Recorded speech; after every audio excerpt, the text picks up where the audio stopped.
They originated in a government policy that said there are people out there who cannot afford homes. They don't have the financial wherewithal to pay for mortgages. So we, as the state, as the protector of the group, of the collective, have to take money from wealthier people or force wealthier people to lend their money, their wealth, to individuals that it does not make sense to lend to. That was the cause of this problem. It was not greed, it was just the opposite. It was forcing people to sacrifice for others. That was the cause of this problem. And what we see is all the politicians are running away from that. They want to do more of that. They're blaming the good. They're blaming the people who've earned money, who've become wealthy. So we're just heading down the same deadly road, only faster. When is it going to stop? As I said, it will stop when we say to ourselves, no, I am looking out for my interest, and I am proud of that, and I have that right. And I am not required to help someone else less fortunate, less able, less moral, who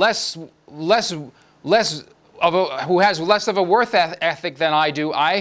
Should not be forced to support any of those. If I choose to support certain individuals, that is my choice.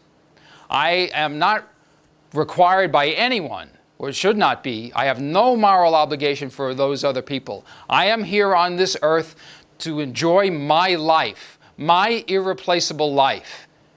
And I'll be damned if I let someone else turn me into a servant for someone else's life.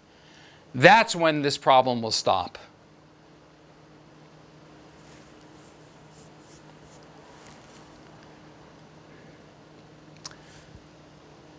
Foreign policy.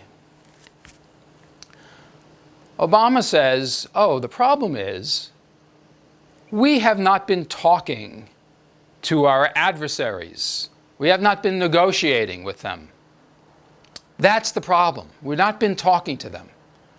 Bush has been not talking. That's like saying, Bush here has been striking out in foreign policy. All these countries, Al-Qaeda, all these terrorist organizations, Hezbollah, they're still planning the killing of Americans. They're still killing Americans. These other countries are, Iran is getting close to having nuclear weapons, and it'll be able to kill more Americans and more American allies. It's a mess, and we've been spending all this money and getting nothing. The answer is we should be talking. That's like saying Bush is like a baseball player up at bat, and he keeps striking out because he's not swinging at the ball. He's just striking out looking. And then Obama comes over and he says, you know what? Here's your problem, Bush. You have not been talking to the ball. That's the problem. That is absurd. The problem is we're not swinging at the ball. We are not fighting. Whether we talk or don't talk is not the issue. Bush, despite what all the liberals say, is too weak militarily. He's done almost nothing. He has not declared a war.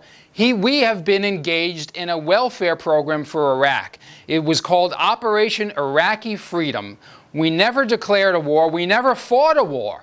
All we did is let our American soldiers die by trying to prevent Iraqis from killing each other, trying to save poor Iraqis.